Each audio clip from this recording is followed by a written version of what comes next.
As-tu déjà pris le temps de marcher à Montréal? Je veux dire, ça prend pas que tu aies marché récemment à Montréal pour réaliser comment il y a de la construction à Montréal.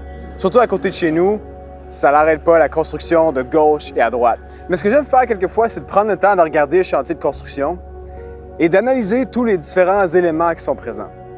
Surtout quand c'est le commencement de la construction, tu peux voir la terre qui est là, différents outils, différents matériaux, les personnes, les véhicules qui sont utilisés. Mais personnellement, des fois, j'ai la difficulté à voir de quoi ça va avoir l'air. Puis pour moi, ça a juste l'air un paquet de confusion, plein d'éléments qui n'ont pas vraiment de direction. Puis on sait tous que si il n'y a pas de direction dans une planification, ça va juste partir à la confusion. C'est pour ça que l'architecte est important.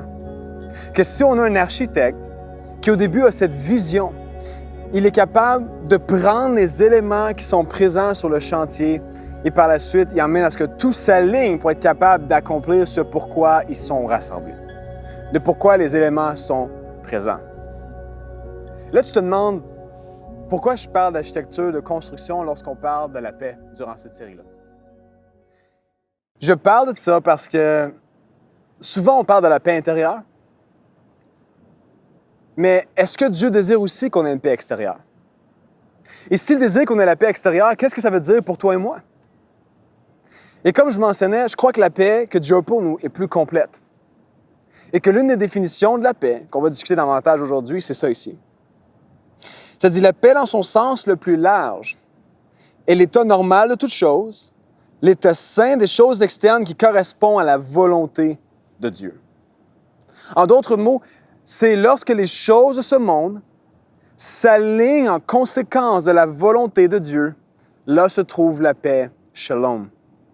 Alors certainement, Dieu veut qu'on ait la paix intérieure, mais je crois aussi que Dieu veut la paix extérieure.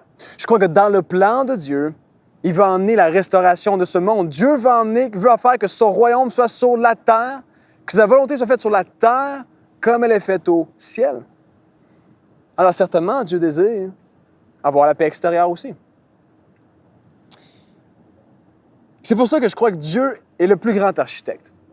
Et on peut le constater, toi et moi, lorsque tu regardes l'univers, lorsque tu regardes la nature, lorsque tu regardes la terre. De voir tous les éléments qui s'alignent en conséquence qu'on soit capable de respirer, qu'on soit capable de vivre sur la terre. Ça prend tout un architecte. Et on voit même dans Genèse, le premier chapitre, comment l'auteur décrit Dieu comme étant ce grand architecte. Dans Genèse 1, versets 1 à 2, ça dit « Au commencement, Dieu crée les cieux et la terre. La terre était sans forme et vide, et l'obscurité couvrait la surface de l'abîme. » Et on peut voir, lorsqu'on continue à lire les jours de la création, comment Dieu prend ce qui est chaotique, qui est désordonné, et à chaque jour commence à y mettre de l'ordre. Il commence à aligner chaque élément, et ce n'est pas dans n'importe quel but, mais il y a un but précis, il y a une direction, il y a un objectif.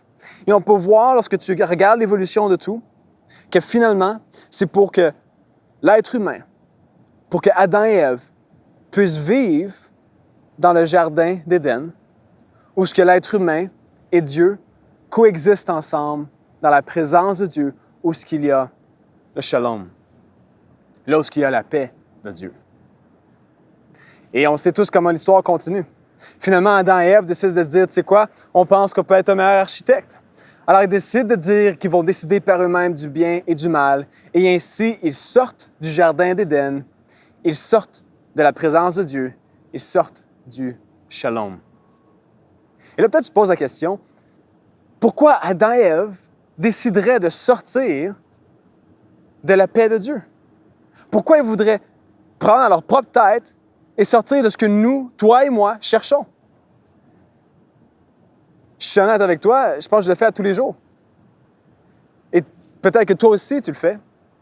Et sans s'en rendre compte, on décide de planifier ce qu'on pense qui devrait arriver, ce qu'on définit pour nous-mêmes d'être la paix. Et là, on planifie à notre façon pour essayer de trouver la paix, mais on peut voir dans notre monde, on ne trouve pas vraiment la paix. Parce que sans Dieu, c'est réellement de la confusion. Et en toi et moi, la chose qu'il faut vraiment saisir, que je pense qui est important pour avoir la paix, c'est que pour construire une vie de paix, ça prend que Dieu soit l'architecte. Pour être capable de construire une vie de paix, ça prend que Dieu soit l'architecte. Parce que si Dieu ne donne pas la direction, la planification, tout ce qu'il y aura, c'est de la confusion.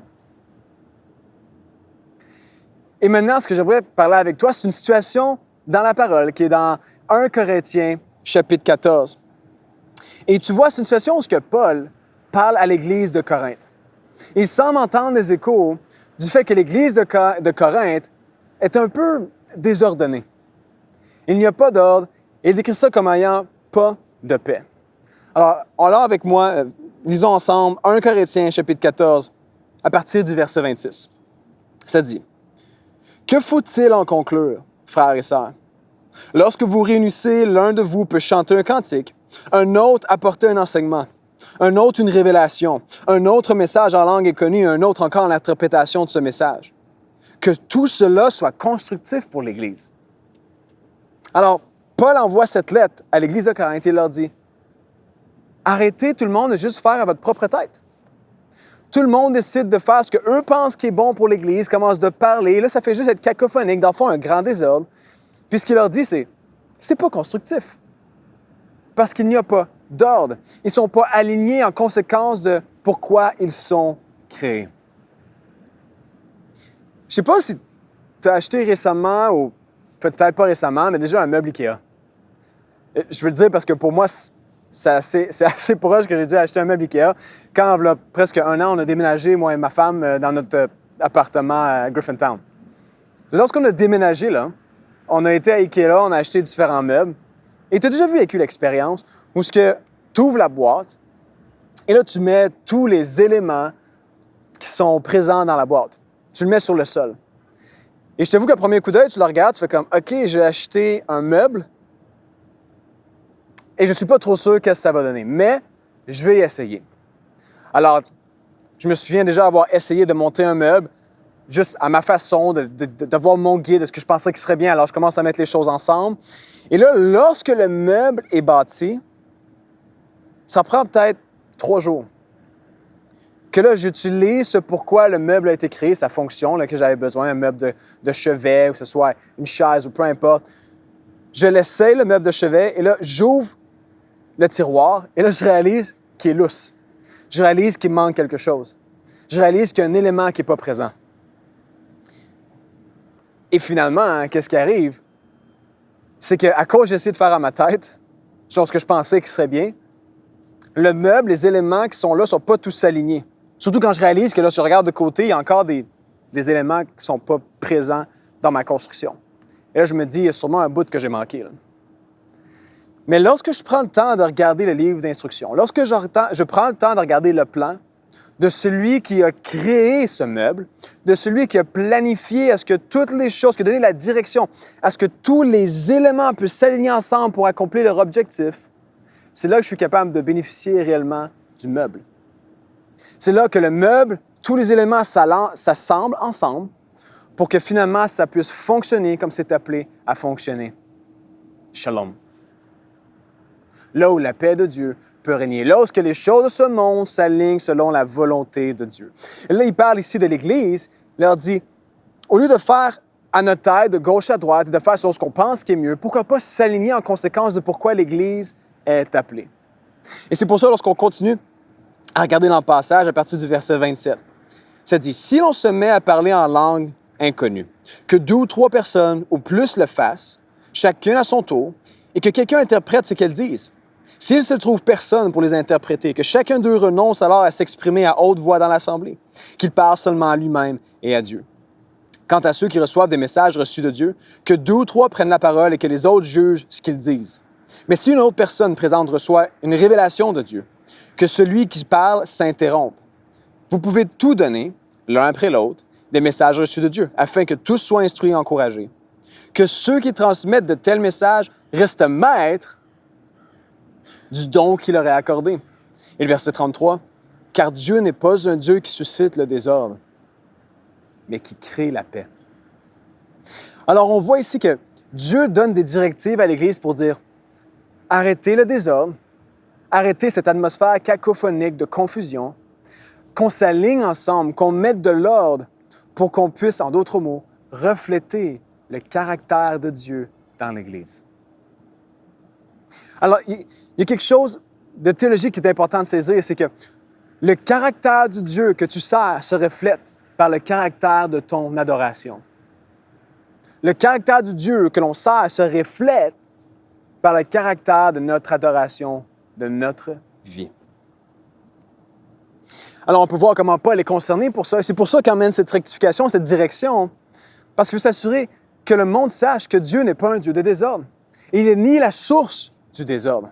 Dieu est un Dieu de paix. Et je ne sais pas, lorsque tu as entendu le dernier verset, lorsque ça dit « Car Dieu n'est pas un Dieu qui suscite le désordre, mais qui crée la paix ». Et là, dans ma tête, je me suis dit « Non, mais l'inverse du désordre, c'est l'ordre. Pourquoi il mentionne la paix ici? » Et c'est ça qui est réellement important de saisir. Je pense que ça va donner une révélation pour nous de vivre dans la paix de Dieu, même dans les choses extérieures.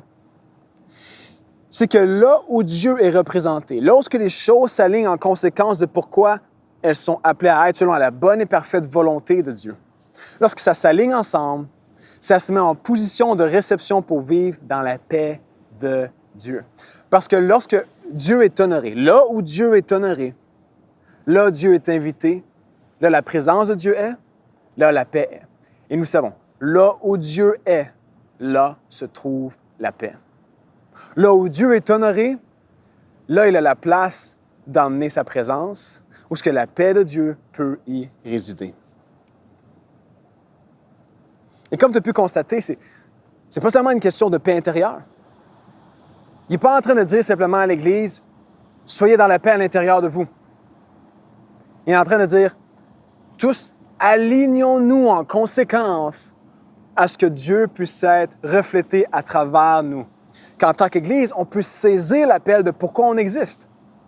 Nous sommes appelés à être à l'image de Dieu, de refléter Dieu.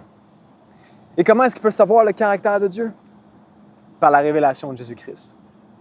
Nous pouvons connaître le caractère de Dieu. Nous pouvons savoir comment on s'aligne lorsque l'on parle d'alignement avec la volonté de Dieu, lorsque l'on s'aligne avec Christ. Lorsqu'on se met dans une position pour être capable d'être en connexion avec Christ. En d'autres mots, on peut trouver la paix de Dieu lorsque l'on planifie de s'aligner, d'aligner notre plan avec son plan. Lorsqu'on prend le temps d'aligner notre plan avec son plan, avec Jéhovah Shalom. Quand on s'aligne, lorsqu'on s'aligne avec la volonté de Dieu, on se positionne dans la paix de Dieu. Lorsqu'on s'aligne avec la volonté de Dieu, on se positionne dans la paix de Dieu. Et comment est-ce qu'on s'aligne avec la paix de Dieu? Qu'est-ce que ça veut dire de façon pratique? Dans ma vie de tous les jours, que peut-être après que tu m'envoies écouter ce message, tu te demandes, d'accord, je voudrais m'aligner avec la volonté de Dieu, j'aimerais que les sphères de ma vie, différents domaines, puissent avoir la paix de Dieu au milieu d'elles. Comment est-ce qu'on fait? La question que je t'inviterais à te poser, lorsque tu penses à ce domaine ou à cette chose qui semble te hanter, enlever ta paix, pose-toi la question, comment est-ce que je peux honorer Dieu dans ce domaine, dans cette sphère, dans cette situation? Parce que comme j'ai mentionné, là où Dieu est honoré, là se trouve la paix de Dieu. Alors, disons que c'est une situation familiale, et je suis certain que quelquefois on a des conflits avec notre frère, notre sœur, nos parents. Si on désire voir la paix de Dieu dans ces circonstances, il faut que toi et moi, on se pose la question, comment est-ce qu'on peut honorer Dieu dans cette situation? Peut-être qu'il y a comme un nuage au niveau des finances qui continue d'être au-dessus de ta tête et d'envahir ton âme. Là, tu te demandes, comment je peux avoir la paix dans mes finances? C'est de se poser la question, comment est-ce qu'on peut honorer Dieu avec nos finances? Que peut-être au niveau de ton travail, il y a tellement d'incertitudes et d'inquiétudes que tu te demandes qu'est-ce qui va se passer. Puis je t'encourage à te poser la question, comment est-ce que je vais honorer Dieu avec mon travail, dans mon travail? Parce que là où Dieu est honoré, la présence de Dieu est invitée. Et là où Dieu est, là se trouve la paix de Dieu.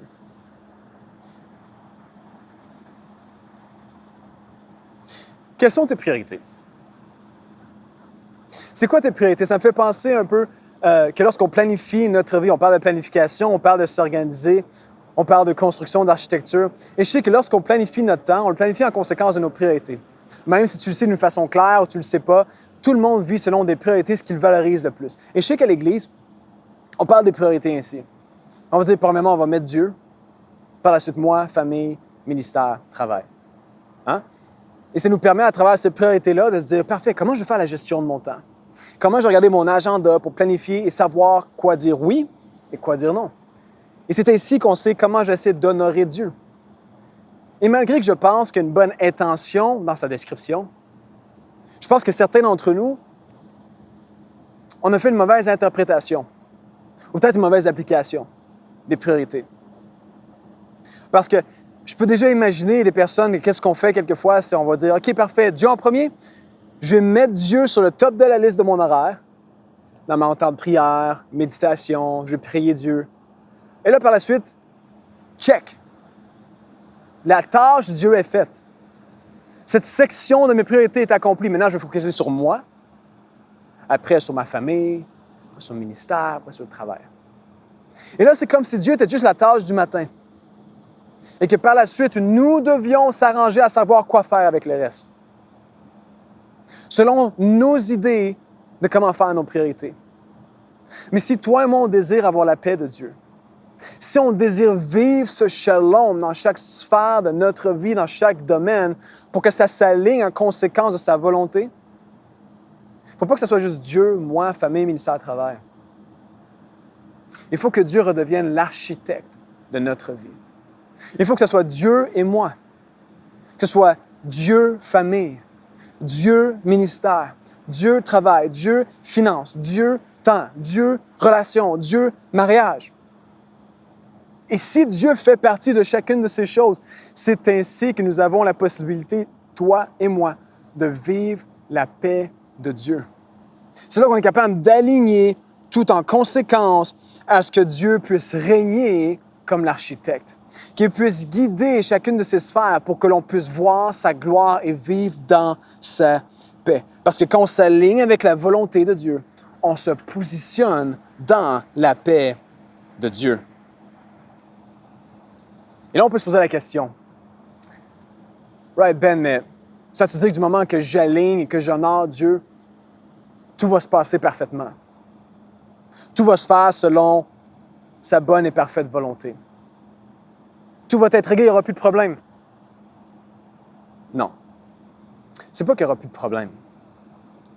Ce que ça veut dire, c'est lorsqu'on s'aligne avec la volonté de Dieu, lorsqu'on décide d'honorer Dieu, dans chacune des sphères de notre vie, lorsqu'on décide d'honorer Dieu avec nos finances, avec notre temps, lorsqu'on décide, toi et moi, d'honorer Dieu avec notre famille, notre travail, nos circonstances, lorsque l'on fait ça, lorsque c'est notre première question à faire, lorsqu'on est dans un moment d'inquiétude, comment honorer Dieu, comment refléter son caractère, c'est qu'on décide de s'aligner avec son plan.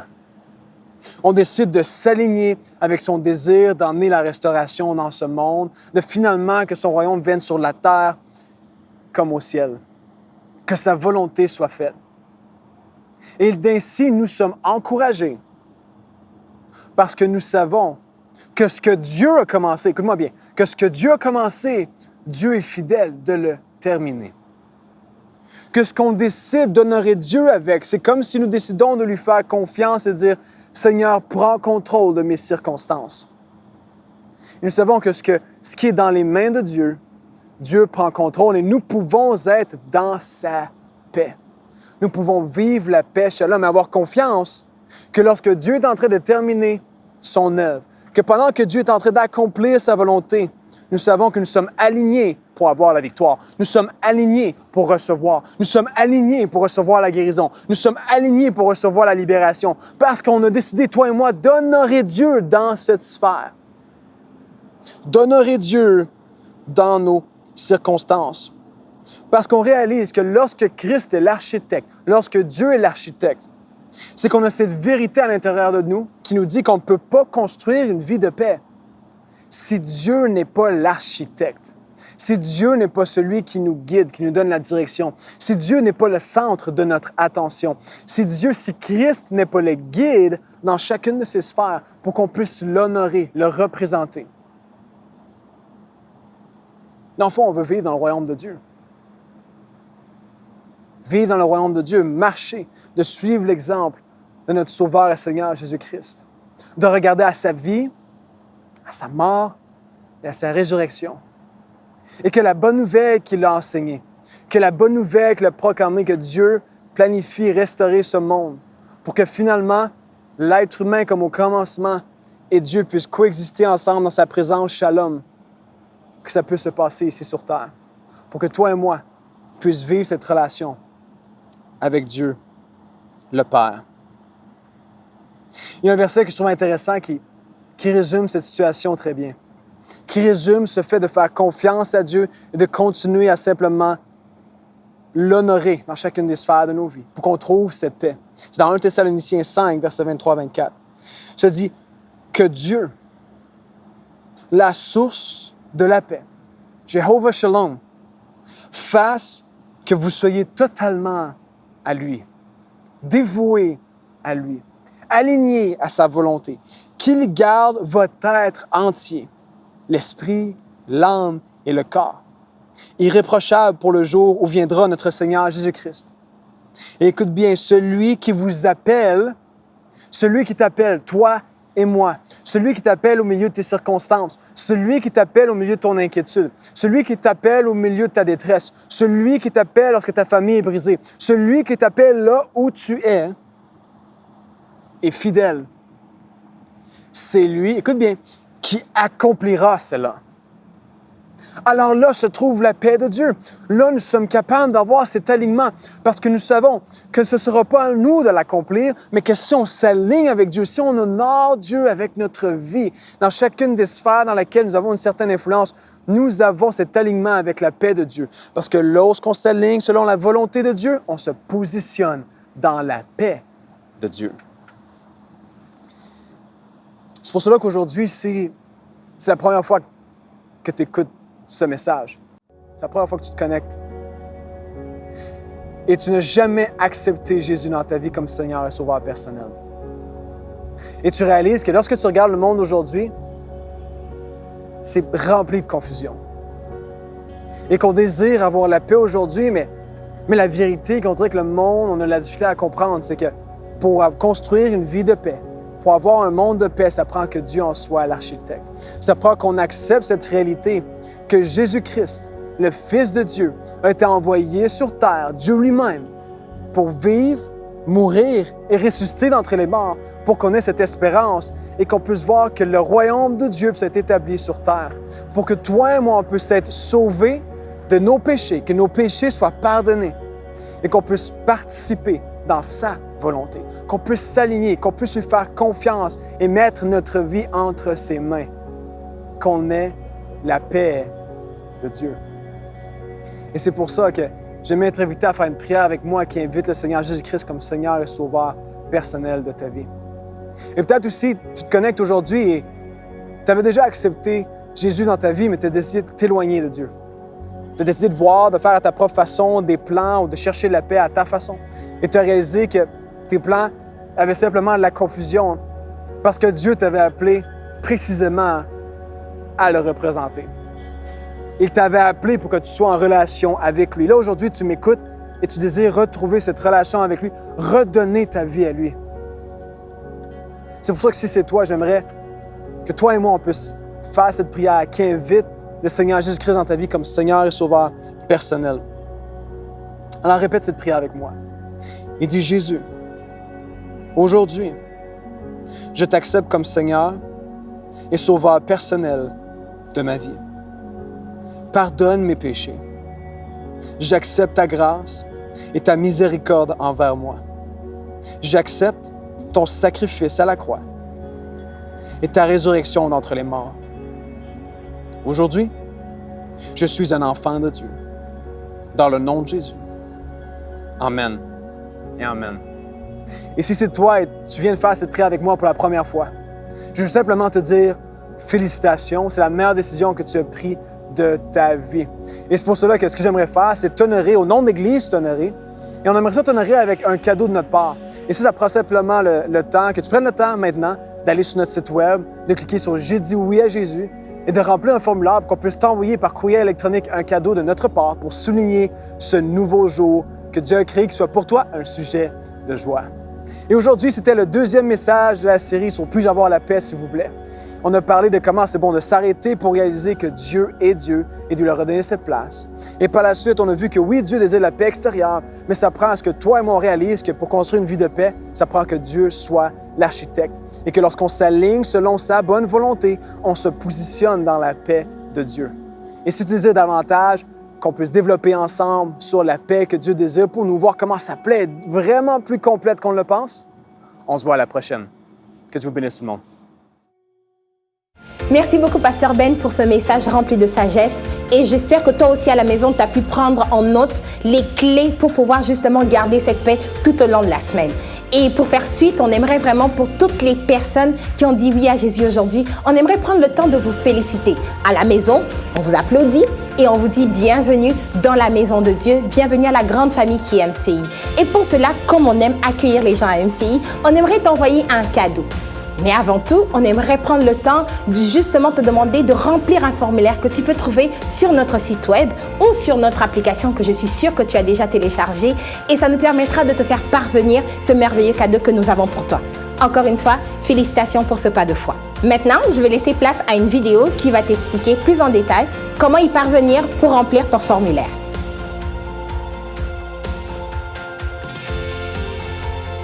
Si vous êtes nouveau et avez dit oui à Jésus aujourd'hui, cliquez sur l'onglet « J'ai dit oui à Jésus ». Rendu sur la page, cliquez sur le bouton « Donner mes informations ». Ensuite, vous aurez simplement à remplir le formulaire avec les informations demandées, puis à le soumettre. Ainsi, vous resterez connecté à la vie de l'Église et cela nous permettra de mieux vous aider dans cette nouvelle décision que vous avez prise.